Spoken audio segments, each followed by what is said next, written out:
On va attaquer la dernière partie, donc sur le marché français et mondial de la viande de lapin.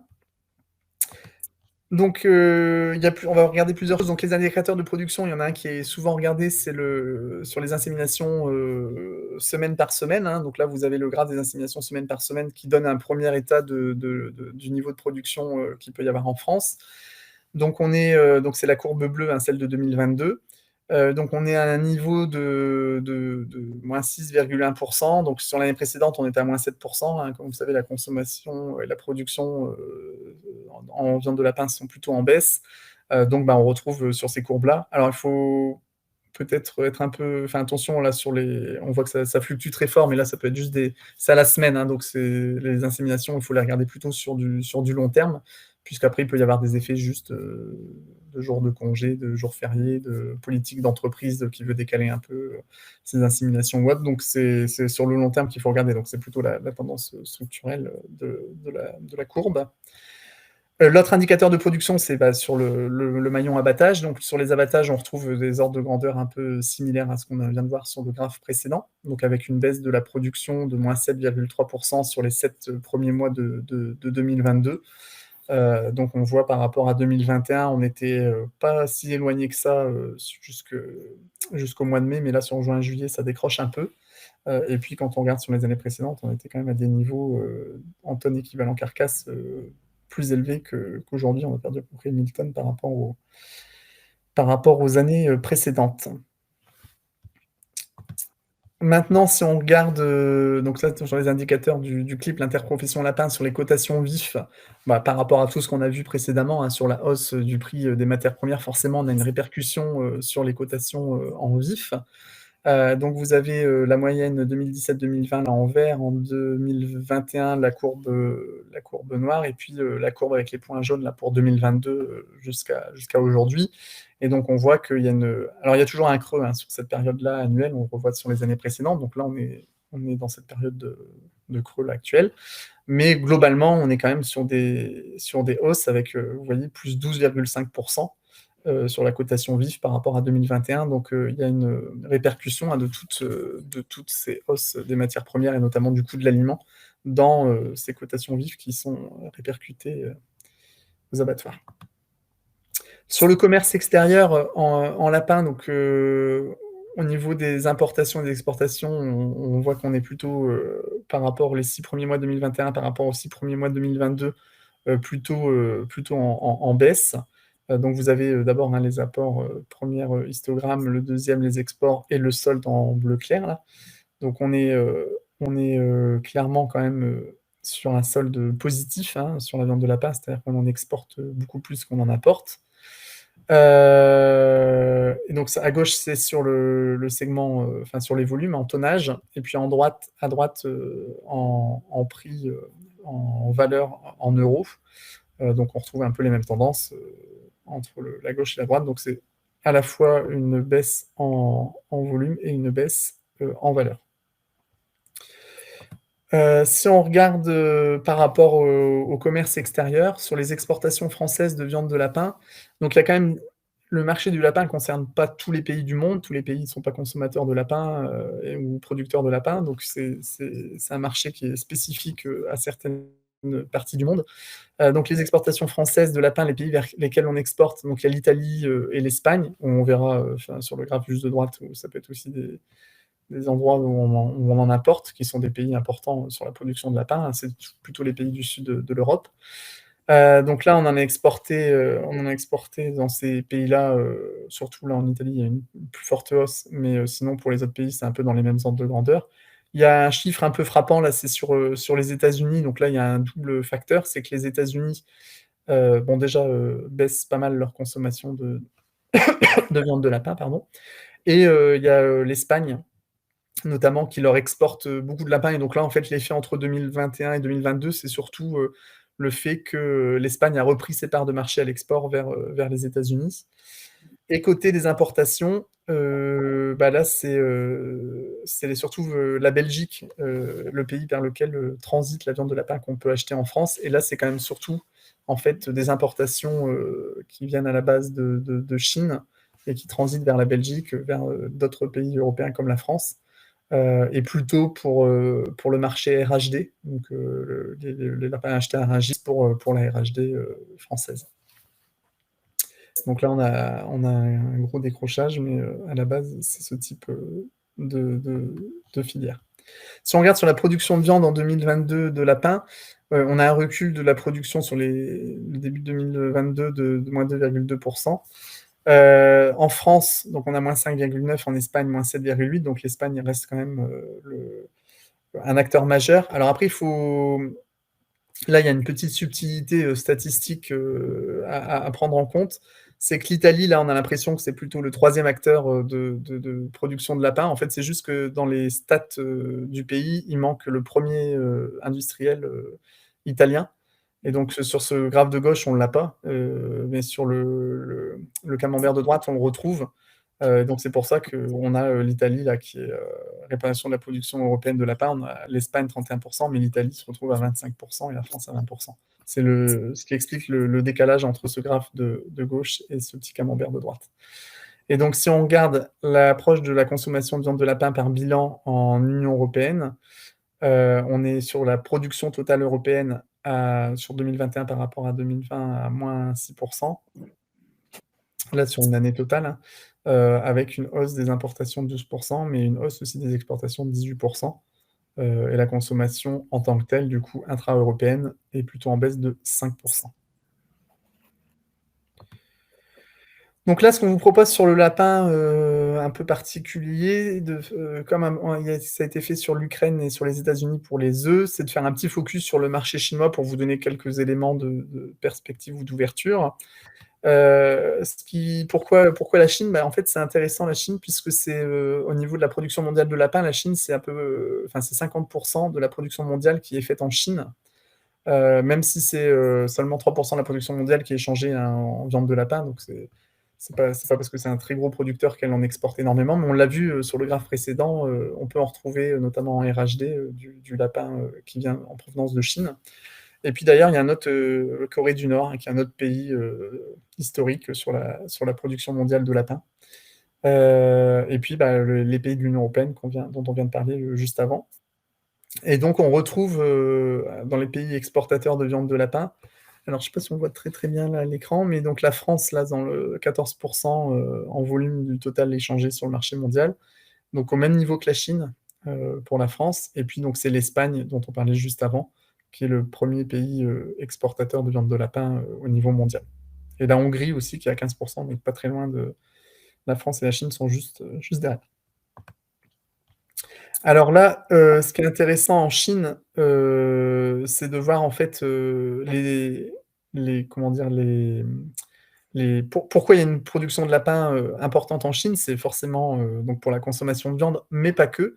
Et c'est pour ça qu'il y avait une production plus importante dans les années 2015-2016. Donc à gauche, vous avez la production de viande de lapin en Chine entre 2015 et 2020. Donc vous voyez qu'il y a eu un décrochage 2015, 2016, 2017, on était en forte baisse parce qu'en fait, il y avait une partie de la production qui était liée aux élevages de lapins pour la peau, pour les fourrures, les lapins rex.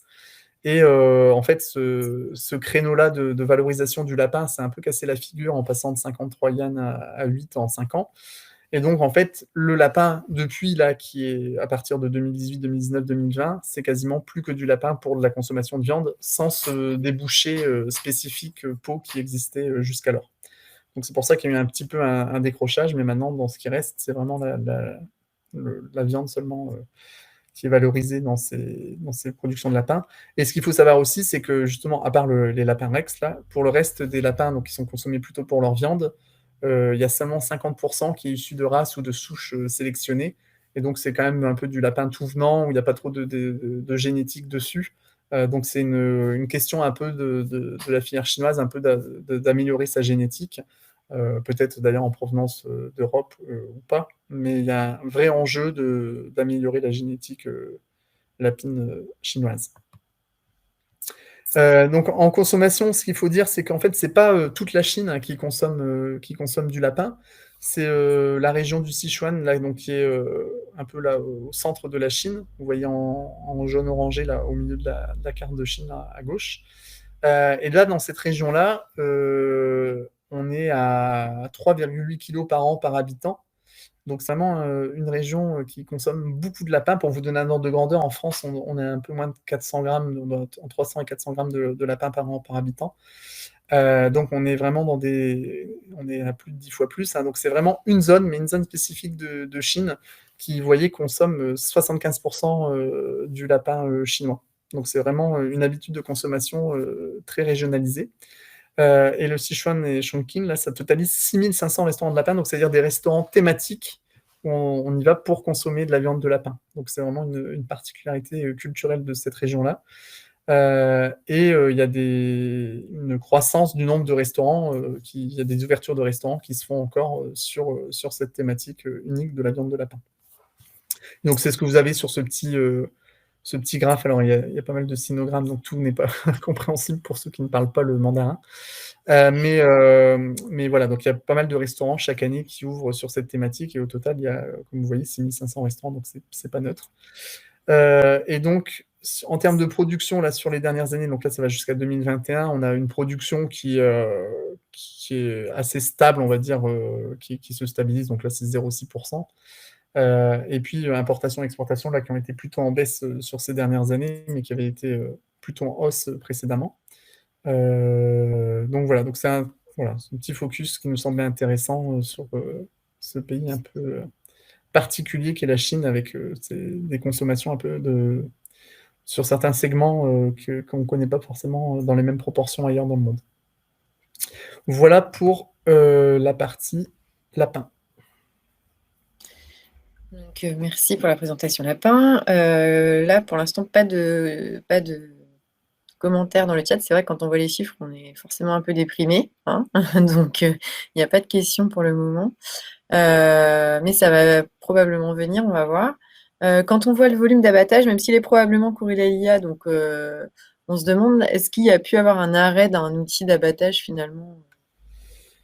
Là, on avait regardé plus précisément, il n'y avait pas eu d'arrêt spécifique sur ces volumes. Là, c'est vraiment la problématique qui se pose pour la filière lapin, hein, c'est effectivement d'avoir des débouchés notamment en grande distribution, et d'être référencé dans les linéaires.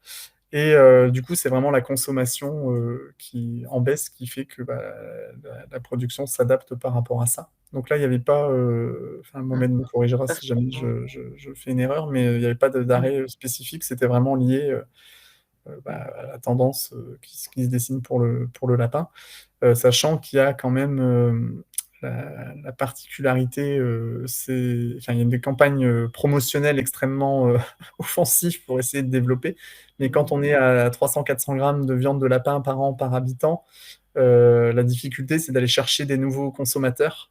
Puis en plus, c'est des consommateurs plutôt plus âgés, hein, qui consomment de la viande de lapin. Donc vraiment, tout l'enjeu pour la filière, c'est d'aller chercher des nouveaux profils de consommateurs, et peut-être aussi d'autres modes de consommation, comme ce qui s'est produit en volaille, donc de développer de nouveaux segments pour valoriser peut-être certains morceaux, etc. Donc il y a Émilie de l'Interprofession qui précise qu'il y a une petite saisonnalité là sur la période estivale, qu'on voit d'ailleurs sur les années précédentes, mais il n'y a pas de décrochage spécifique, quoi. C'est vraiment tendanciel. Donc, je me demandais aussi pourquoi la France n'exportait pas davantage vers la Chine. Et en même temps, quand tu parlais tout à l'heure de la partie génétique pour l'export de notre génétique, est-ce que finalement l'envoi de notre génétique lapin risque pas de nous desservir, puisque la production, enfin, elle permettra à la Chine d'être encore plus autonome s'ils ont notre génétique en plus, alors que nous, potentiellement, on aurait peut-être des volumes à leur envoyer, du coup, si on arrivait à rebooster un peu tout ça. C'est une bonne question. Je ne sais pas si Émilie est là, si elle veut y répondre pour l'interprofession, ou enfin en tout cas pour le segment génétique. C'est clair, oui, ça pose la question. C'est peut-être un marché potentiel pour la génétique française ou européenne, mais après, c'est effectivement peut-être un transfert de compétences à plus long terme. Donc ça, c'est des enjeux stratégiques derrière. J'ai pas la réponse précise.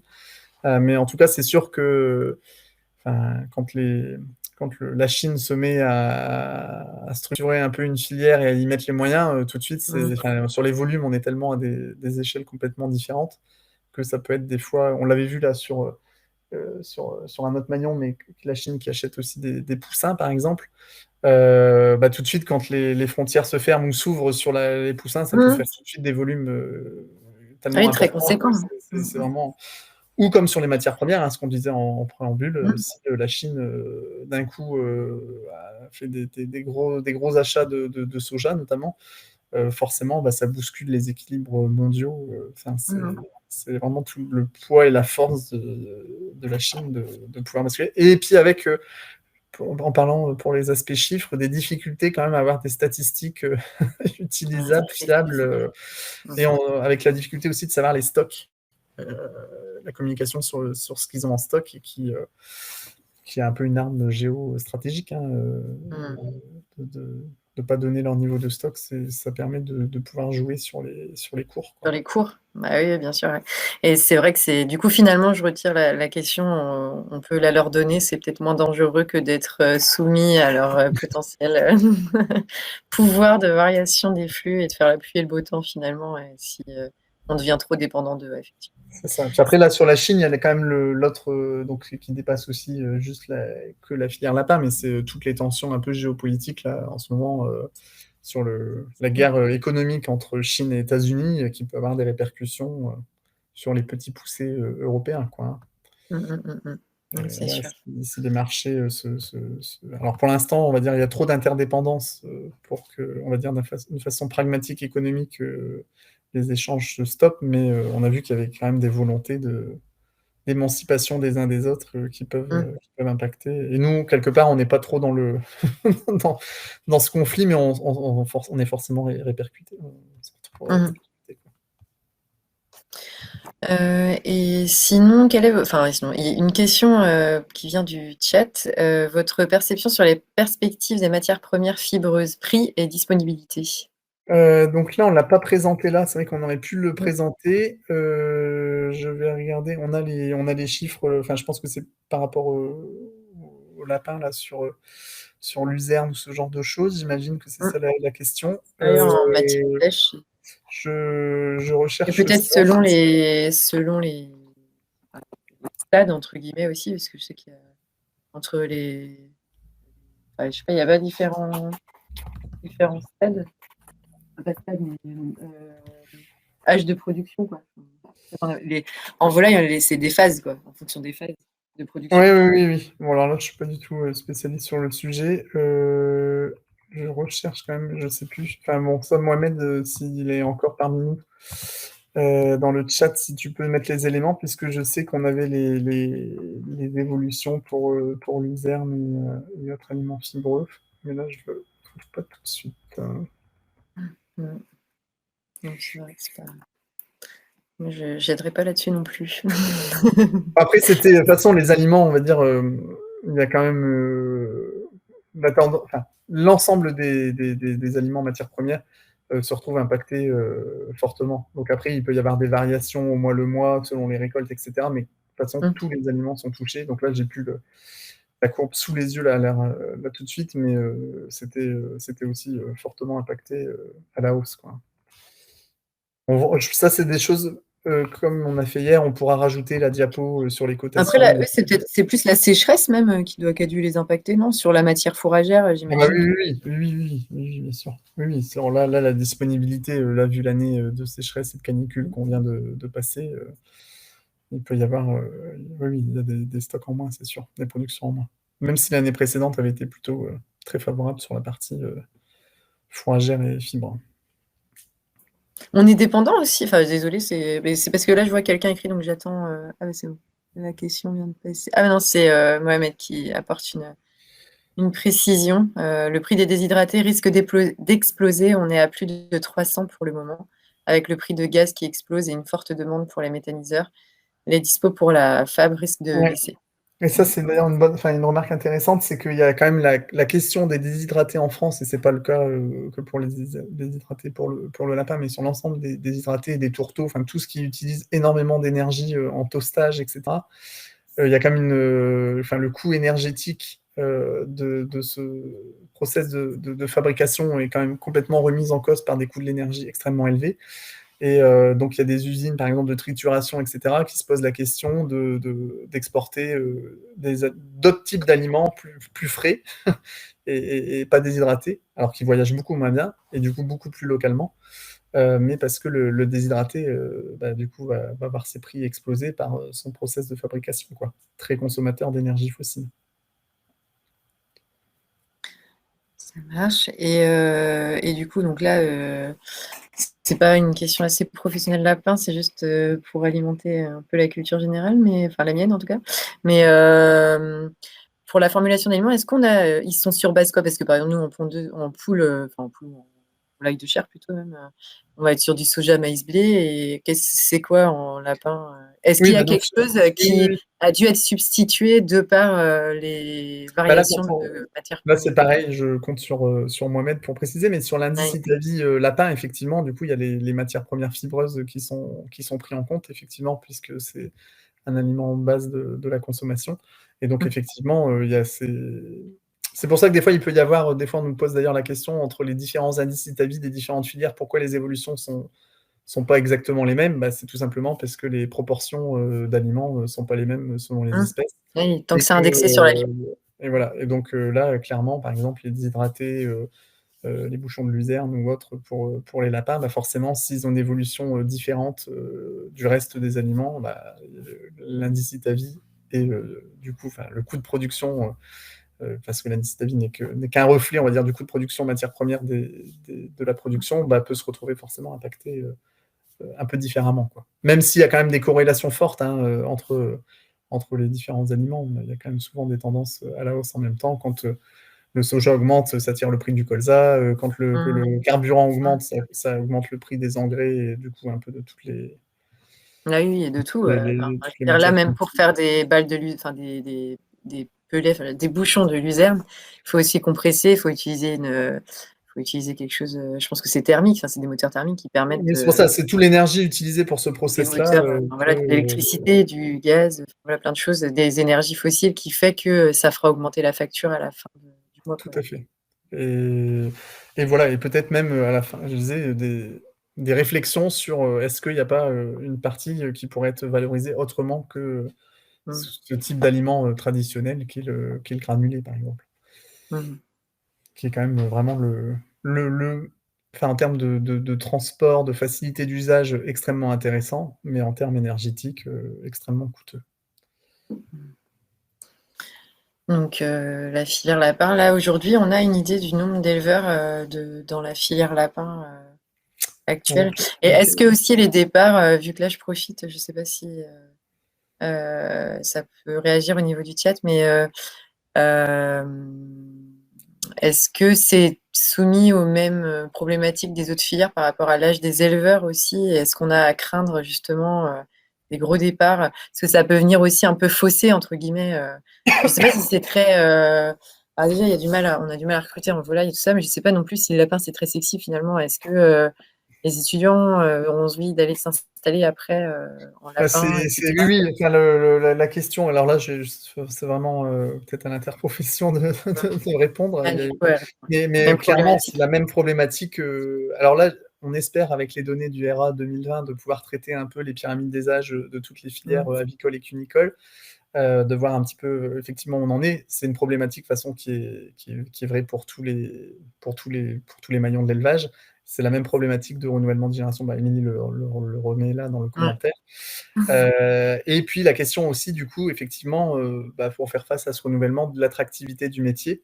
Et là, peut-être que les changements de ce Mm. qui est en train de se passer aussi sur les changements de type de production, etc., peut-être que ça peut amener de nouvelles vocations, etc. Il y a tout un chantier sûrement à ouvrir sur ce sujet, et qui est en discussion aussi, pour l'avoir vécu dans d'autres filières, voilà, sur l'attractivité, les installations hors cadre. Est-ce que ça peut être un atelier de diversification dans un projet Enfin, il y a toute cette réflexion-là, effectivement, si demain on veut trouver des éleveurs pour la production de lapins demain. De lapins Mm. ou d'autres productions d'ailleurs. Oui, oui, j'imagine qu'il y a des volontés, même peut-être à l'échelle gouvernementale aussi, qui pourra amener des aides pour l'installation, pour justement attirer, pour aller vers cette filière aussi. Est-ce que ça Complètement. reste?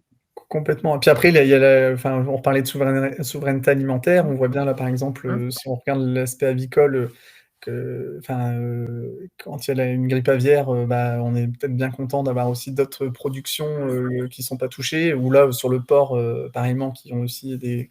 Donc, le fait d'avoir une diversité de production qui est, enfin, souvent citée comme une richesse en France, je pense, fait que chaque segment peut y trouver sa place pour que, au final, bah, quand on veut consommer de la viande, s'il y a une filière qui est un peu touchée à un moment donné, et bah, les autres filières puissent compenser, quoi. Oui, complètement. Merci. Et puis Donc, en termes de je pense gastronomie, en plus.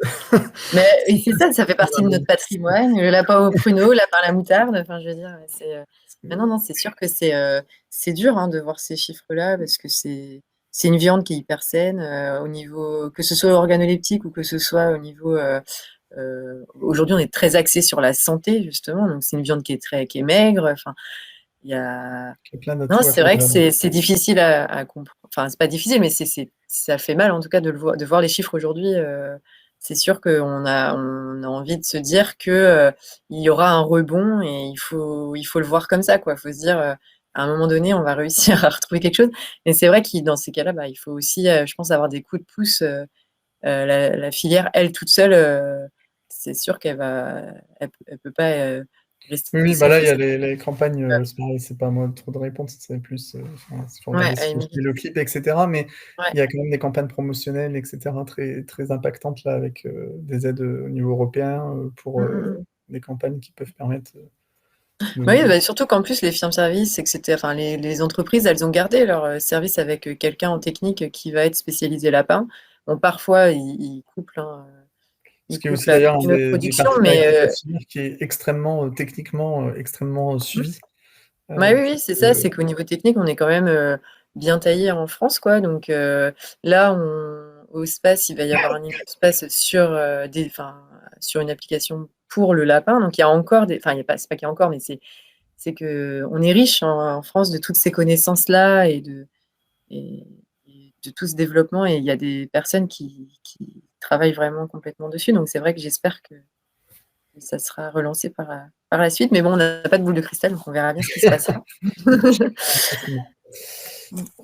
Donc, il est l'heure maintenant de clore ce webinaire. Donc, merci à toi, Simon, pour ta présentation. Merci à vous d'avoir posé les questions sur le chat qui a permis de le rendre actif. Et donc, merci à Mohamed, hein, d'avoir apporté toutes ces précisions. Merci également aux sponsors, donc Tecna, Biochem, CCPA et Uber. Et donc, je vais te rendre la parole, Simon, parce que je pense que Oui, tu as juste, quelques merci, petites informations Maëva. complémentaires. Juste une petite précision, c'est que l'Itavi là, vient de lancer sa newsletter, donc la première édition est partie hier. Et donc n'hésitez pas à vous inscrire sur le site de l'Itavi, vous voyez sur l'écran de droite qui est représenté là, pour s'inscrire et puis à transmettre à ceux qui pourraient être intéressés. Et l'idée, c'est d'avoir un rythme mensuel de newsletter. Donc voilà.